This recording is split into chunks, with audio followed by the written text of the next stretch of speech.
Hey, it's Roy. I'm going to show you how to install WordPress on WAMPServer. Now this assumes you've already installed WAMPServer, and if you check my previous video it shows you how.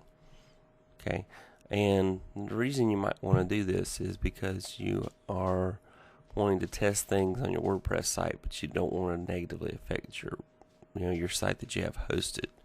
It's a really good practice to put things local, test it, see if it works, see if it does what you want to do, and then upload it to your production server, wherever you have it hosted, your live server. Okay, so if you go here and check, here's the green W, which shows me that the WAMP server is running. It says it's offline, but it's not. It's green. It wouldn't be green if it were offline. We could always say start all services, but it wouldn't be green if they weren't all running. So, and then you want to verify that it's working. So if you left click on the WAMP server icon in your tray and do localhost, it will bring up a page. So because you're in a web server, it posts this page out there. So there's the page. Okay. All right. Now you can get WordPress by going to wordpress.org/download, and then right here you download the latest version of WordPress that's available. As this recording is 4.1. These steps have not really changed. They've been the same for a while, so even if this is 4.9, this will work. Okay, so download WordPress, and so it says, hey, download it. I've already downloaded it previously, which is why it's fussing. So I'm gonna go ahead and download it again. Yeah, let's replace it. It's a quick download, 6 meg. Okay.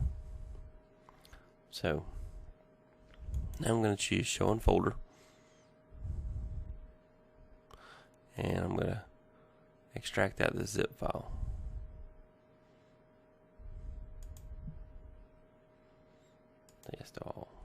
I've already extracted it out before. It's fussing at me about that, but I'm going to go ahead and do it.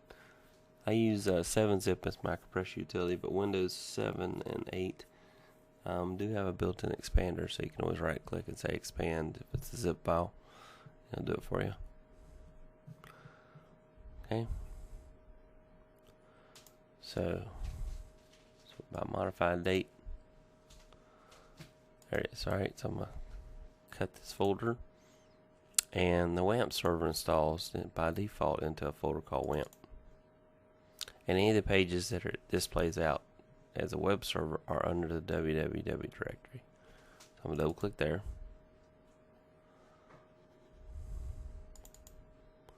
and I'm going to paste my WordPress folder I just unzipped there. Now I'm going to look inside. There's WordPress folder inside it, so I'm going to cut that folder and move it up one level.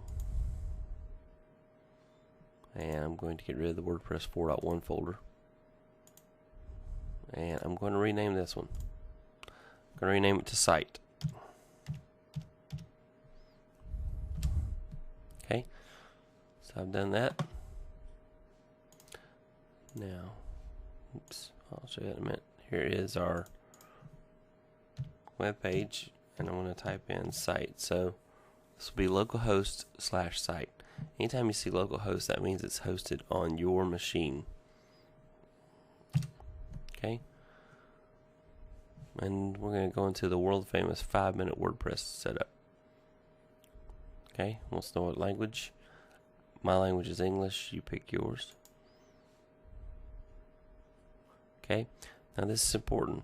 So right now it says we need to create a data. We have to have a database name, a database username, database password, database host, table prefix if you want to run more than one database WordPress site. So you can host multiple WordPress sites using either individual installs, or you can do multi-site with WordPress now. So I'm going to go here and I'm going to click on the W with the left mouse, and here is a tool called PHP-MyAdmin. This allows you to administer your databases easy. Okay.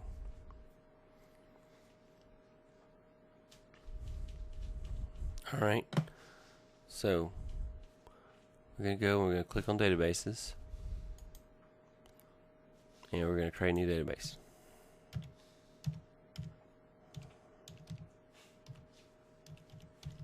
Okay, so it asks us to name it, so I'm just going to name it My WordPress. And create. Okay, now I have to have a local user that has privileges to this table to be able to do everything it needs to do.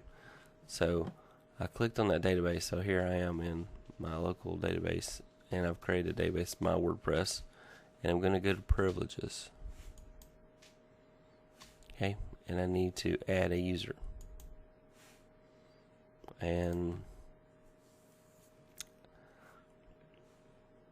here you want to get a little creative because you don't want to create an account that people will know.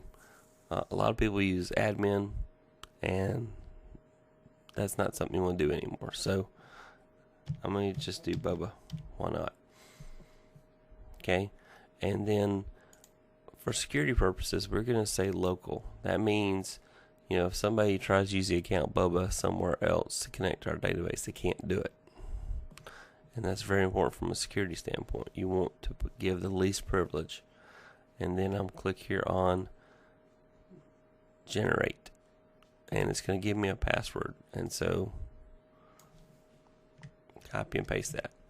And you want to, if you have some sort of password keeper like LastPass or KeePass, you're going to want to put that password in it so that you know what that password is. Alright, and so we go down to the bottom and click go. So right here at the very bottom is a go. Okay, so that user's been added. So now if we go back to privileges, you'll see now we have a Bubba user ID.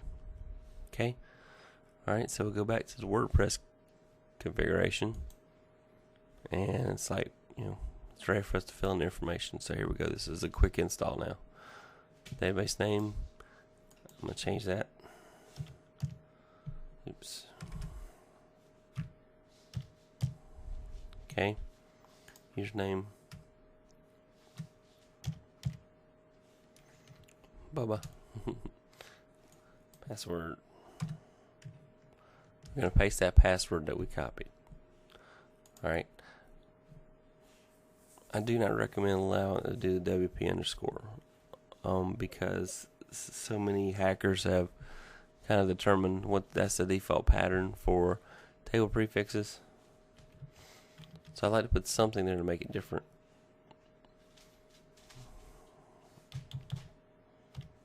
I'm going to put my WP underscore. Alright. And then submit. Okay, here it goes. This is the fast part now. We click run the install. If we had any problems with our database information, it would have fussed right here.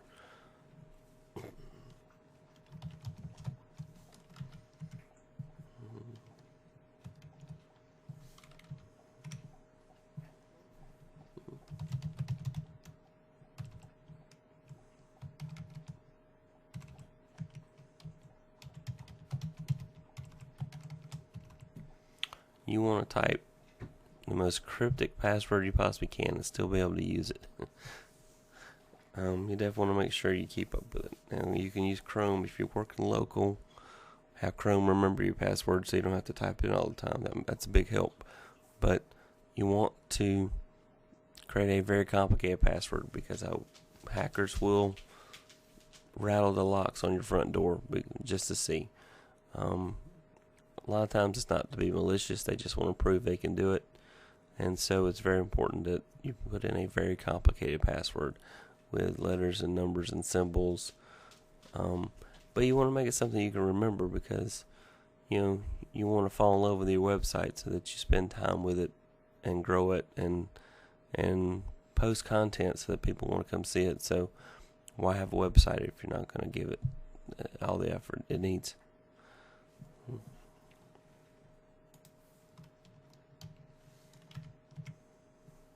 Okay, I'm gonna get my email address. I'm gonna uncheck allow search engines to index the site. It's local hosted on my PC, so I don't need it to be crawled by a search engine. It just doesn't make sense because that's not going to be an internet facing website. It's just going to be local to your PC. Okay, so hit the big install button.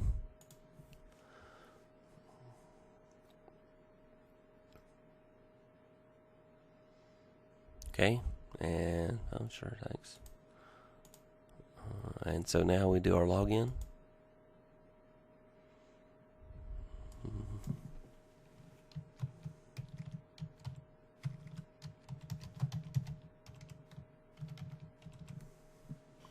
And you can have remember me, and that way it doesn't ask for your password as often.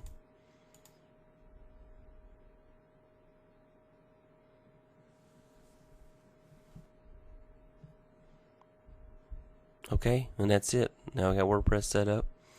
Now the fun begins for you, customizing your site and making it your very own and giving it your own look and feel. Good luck out there. You can do it.